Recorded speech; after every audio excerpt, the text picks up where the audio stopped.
Welcome to AFMC TV. I'm Robin Linder. The goal of that is to maximize people's quality of life, right? You want to make sure that your housing is affordable in your community. We have to think about vaccines in a way that we haven't thought about them before. I had a lot of the legislative adults who were very creative. Down on the floor and play with their kids. AFMC TV. Thanks for watching and have a great day.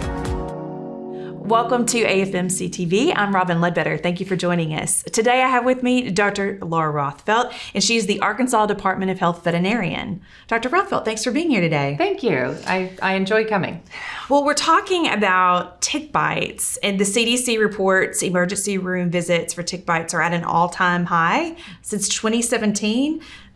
What is driving that increase? So I think some of that is just awareness, but it also has to do with different climate change. The warming or, more humid environment and things like that. The ticks will come out and this kind of cycles through. There'll be years where there'll be fewer tick bites. And then but right now I think there's a lot more awareness. And so people are reaching out to their physicians, which is where that number comes from. So Arkansas doesn't have, or data doesn't show a similar spike in tick-borne illnesses. How should clinicians interpret that disconnect? Yeah, so I think right now the tick-borne conditions data is lagging. So as far as it being able to be portrayed, especially on published on our website. So I would take that with kind of a grain of salt that maybe the tick-borne diseases will increase this year potentially, or maybe not, because just because there's an increase in tick bites doesn't necessarily mean that there's an increase in tick infections. What are you seeing from the provider perspective where they are encountering more tick bite exposures, but disease rates, as you said, remain stable, but are providers seeing a difference? Yeah, so they could see a difference in what they think might be tick-borne infections, and a lot of times the providers will just treat without, actually doing some testing because it's so common. Mm-hmm. And especially during this time of the year, they just may think like, this looks like a tick-borne disease, so I'm going to treat it with some doxycycline, which is typically the antibiotic of choice for most of the pathogens. And what are the most common tick-borne illnesses that we see in Arkansas, or that they should be thinking about right now? Yeah, so ehrlichiosis is one. And I find that a lot of people don't know about ehrlichiosis, nor do the providers think about it. But that's actually our most common tick-borne infection here in Arkansas. What is that? So that's a bacteria. So it's called Ehrlichia. Yes, there's two different species. In fact, one is called Ehrlichia chaffiensis, which was named after Fort Chaffee in western Arkansas. Mm-hmm. So we have a connection there. So Ehrlichia chaffiensis is the scientific name of that bacteria. And then there's Ehrlichia ewingi, which is named after Sidney Ewing, who's one of my professors when I was in school. So I have a close connection to both. It's pertinent here. Yes. Oh yeah, it is. And it's the most common tick-borne infection that we identify here. And what is it? What happens? What should providers look for? Yeah, so it causes like a fever, headaches, muscle aches, could cause a rash, a skin rash, can also cause some nausea and some vomiting as well. So people just kind of feel like they have the flu, but it's usually in the summertime because that's when it peaks. So we call that kind of the summer flu. And is Rocky Mountain spotted fever a part of that as well? Yeah, so Rocky Mountain spotted fever used to be our most commonly reported disease here. We actually think that there's a whole group of rickettsias. That's the bacteria that causes that. So they call it now spotted fever rickettsiosis group. So it gets a little confusing, but we do think that we see some cases here, but the numbers have drastically been reduced. And the ADH notes that those rates, how did you say that, ehrlichiosis? Yes, ehrlichiosis. That they have remained fairly steady. What does that tell us about actual risk versus perceived risk? Yeah, so I think the perceived risk is that every time you get bitten by a tick that you're going to get sick, and that's not true. So we, in fact, here in Arkansas, we're the natural state. We love to be outdoors. There are people being bitten by ticks all the time and for a lifetime, and they may never develop an illness because only a fraction of the ticks are carrying a bacteria or a virus or a parasite. So there's other things than bacteria that they can carry, but it's not every tick. And we are also hearing more about alpha-gal. What should clinicians know about recognizing and diagnosing it? Yeah, so alpha-gal is definitely becoming more, people are becoming more aware of it. It's been around for ages. It's been around for decades. We're talking to patients who feel like they've had their symptoms, for 10, 20, 30 years or more. It's just that we're now becoming aware of it. It was first identified in the early 2000s. And even here in Arkansas in 2015 and 2016, the governor had appointed a task force to do some research into alpha-gal here in the state of Arkansas. And then we became the first state to make it a reportable condition. Is that rare? Are we the only state that's seeing that increase? Yeah, no, not now. So Missouri, Kentucky, Tennessee, we're kind of all in that band of states that have an increase. Now, it's not all reportable there. So there are some other data sources that they're using to identify that. But there's at least 10 to maybe 15 states now that have it as a reportable condition. And how has the change in case definition for spotted fever and even others affected how we interpret those trends? Yeah, so the case definition for Rocky Mountain spotted fever or spotted fever rickettsiosis was changed in 2020. So it's been about 6 years. Prior to that, we were reporting over 1,000 cases. And once that case definition was changed, then it's drastically dropped to 100 or less even every year. And the reason being is that the original case definition included a very low titer, antibody titer for that. And some data we were looking at indicated that was probably some background because a lot of people get exposed. Even if you're bitten by the tick that gets infected, then that doesn't mean that you're going to show signs of illness. So we have our own body's, immune response, and so a lot of those were just that very low titer, and the new case definition kind of kicked those out. And once we did that, the number of what we feel like are actual cases have been reduced. So when a patient presents after a tick bite, what are the key steps providers should take during that evaluation? Yeah, so you're bitten by a tick. You just want to make sure that the site doesn't get infected and really just kind of monitor your body for signs of illness. If you do become ill, then let your provider know that you were bitten by a tick so they can make sure they evaluate you for that. But there's really nothing to do necessarily after a tick bite unless you do become ill. And when is prophylactic treatment appropriate, and when is being watchful and better than the approach? Yeah. So the only time prophylactic treatment is indicated is when you're in a very high Lyme endemic area, which would be the Northeast United States and the upper Midwest. They do recommend a one-time dose of an antibiotic, doxycycline, after being bitten by the specific tick that carries that, which is the black-legged tick. So you would want to identify the tick, and then you may get a prophylactic dose. Any other situation when you're bitten, we don't want to use antibiotics unless they're indicated. Plus, there's some viruses that can be passed on, and there's no treatment for that. So the treatment is to wait and see, and a lot of people don't like that answer. What symptoms should trigger concern? Yeah. So the symptoms are the same as what I mentioned for ehrlichiosis. They're all very similar, which is headaches, muscle aches, joint aches, rashes, nausea, vomiting, maybe some diarrhea, something, just not feeling right.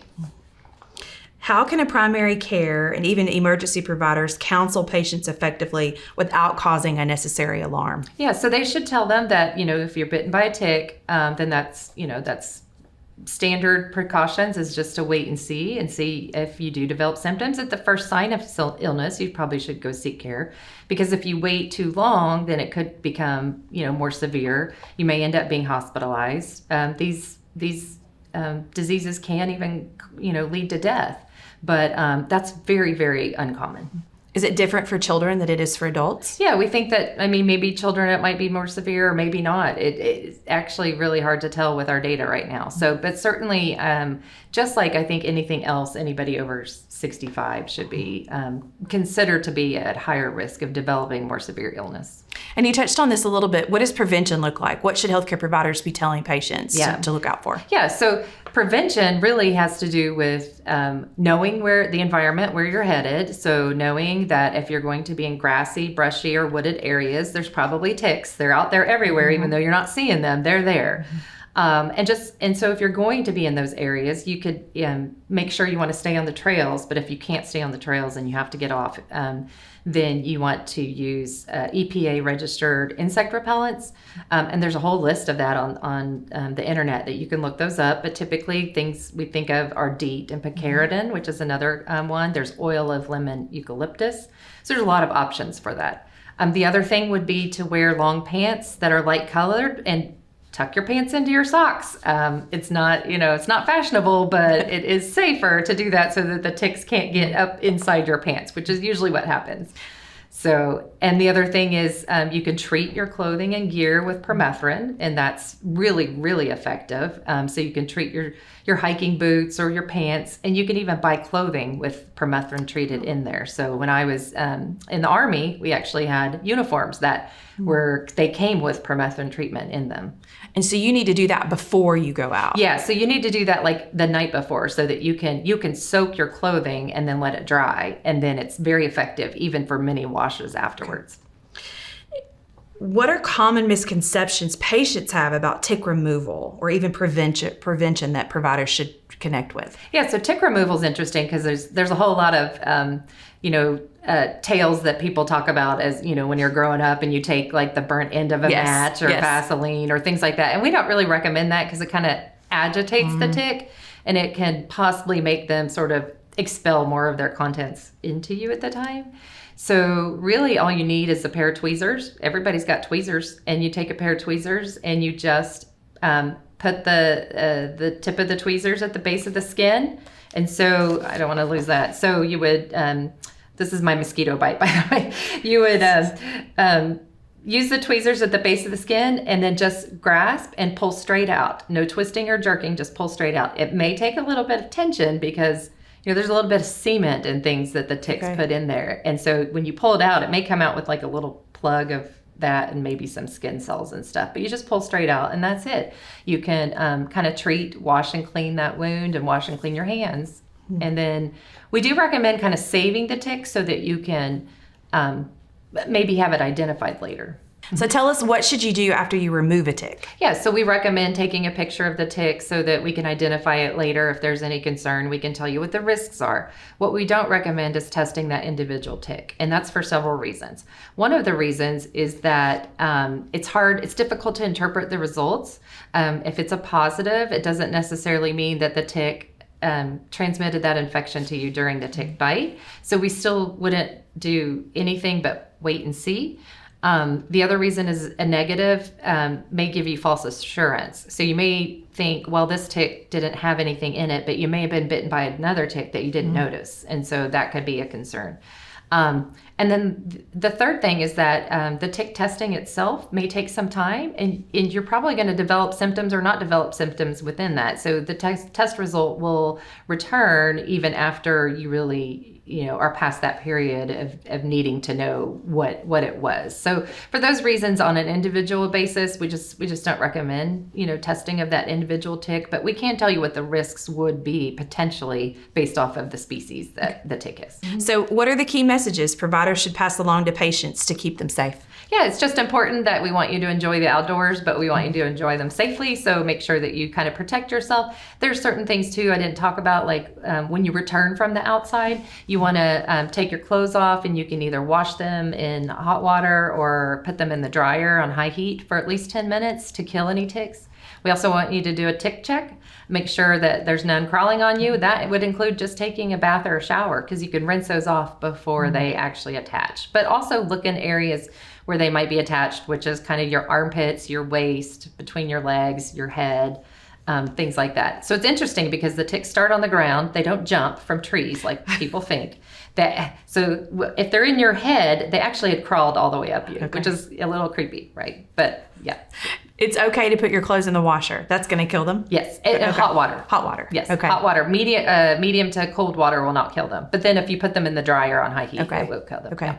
Yeah. Thank you for sharing this information. I now feel like I need. I know. You start to feel creepy crawlies on you, right, all the time. So my dogs are carrying some, and they're on preventative. That's the thing I guess I didn't mention is your pets, because your pets number one, they can get disease as well, but also they can carry those hitchhikers in. And so, you know, the dog will bring the tick in even if you didn't go outdoors. And so then you have to like make sure that, you know, that they're not bringing those in the house. What type of prevention should that be? Is that a pill? Is that something that you put on topical? Yeah, so there's different types. And veterinarian approved products are what we recommend. There are some products sold over the counter. They're not as great, not as effective. And sometimes there's some allergic reactions to some of those products. But there are pills that you can give your dog and cat, or there's topicals. And there's even a collar. There's a really good collar, and I don't like to promote brands, but Seresto collar is like one of the best collars to use, and it lasts for about 6 months. So, yeah, so it's a good idea because you don't want to be sitting there with your dog and cuddling, and the tick jumps off of them and onto you. So, well, great advice. Thank you so much for being here today and talking about. I say icky ticks, but important information. Yeah, it is. Thank you for being here. Thank you. And that's it for this episode of AFMC TV. Have a great day, and thanks for watching.